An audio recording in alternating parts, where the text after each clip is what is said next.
आपने यकीनन अमेज़न जंगल का तो नाम सुना ही होगा और आप यह जानते भी होंगे कि जंगल में दुनिया की सबसे बड़ी नदी भी बहती है, जिस नदी को अमेज़न नदी भी कहते हैं। लेकिन आप यह जानकर हैरान हो जाएंगे कि इस नदी के ऊपर आज तक पुल नहीं बन पाया। आखिर इसके पीछे का कारण क्या है, आज की इस वीडियो में हम आपको बताने वाले हैं। तो चलिए पहले थोड़ा सा हम इस नदी के बारे में भी जान लेते हैं। अमेज़न नदी दक्षिण अमेरिका से होकर बहने वाली एक नदी है। यह काफी बड़ी नदी है और इसका वाटर फ्लो दुनिया में जितनी भी नदी मौजूद हैं उन सभी से ज्यादा है। यह नदी ब्राजील, पेरू, बोलीविया, कोलंबिया तथा इक्वाडोर से होकर बहने वाली नदी है। इस नदी की लंबाई 6400 किलोमीटर है। यह लंबाई के अकॉर्डिंग इस दुनिया की दूसरी सबसे बड़ी नदी है। यह नदी अमेज़न जंगल में स्थित है, इसी कारण इसे अमेज़न नदी के नाम से भी जाना जाता है। अमेज़न रिवर का जल प्रवाह लगभग 2,90,000 घन मीटर है, यानी हर सेकेंड के अंदर यह नदी अटलांटिक ओशन में 2 लाख टन पानी का डिस्चार्ज करती है। और यही कारण है कि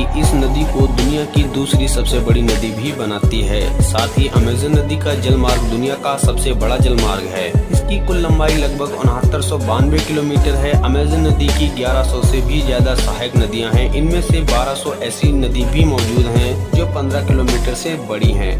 साथ ही अमेज़न नदी के किनारे पर दुनिया का सबसे बड़ा रेन फॉरेस्ट मौजूद है। इस जंगल का क्षेत्रफल लगभग 70 लाख वर्ग किलोमीटर है। यह वर्षावन पृथ्वी को 20% ऑक्सीजन देने का काम करते हैं। इस रेन फॉरेस्ट में 400 से भी ज्यादा आदिवासी जनजातियां रहती हैं और कुछ आदिवासी भी यहाँ पर रहते हैं। और इन सभी में कुछ आदिवासी तो ऐसे हैं जो बाहरी दुनिया से किसी भी प्रकार का कोई मतलब नहीं रखते।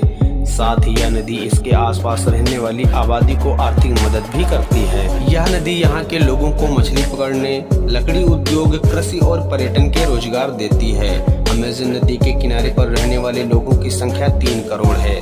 अब दोस्तों सोचने वाली बात यह है कि जब इतनी आबादी इस नदी के किनारे पर रहती है तो जाहिर सी बात है कि इस आबादी के लिए विकास किया जाना चाहिए और इन लोगों के आने जाने के लिए इस नदी के ऊपर पुल भी बनना चाहिए, जिससे यहाँ रहने वाले लोगों के लिए आने जाने में आसानी हो सके। लेकिन अब तक इस नदी के ऊपर कोई भी पुल नहीं है। अगर हम इस नदी के वेग को देखें तो यह नदी हर 1 घंटे में 1.5 मीटर की दूरी तय कर लेती है और जब इस नदी में बाढ़ आती है तो यह स्पीड और भी ज्यादा तेज हो जाती है।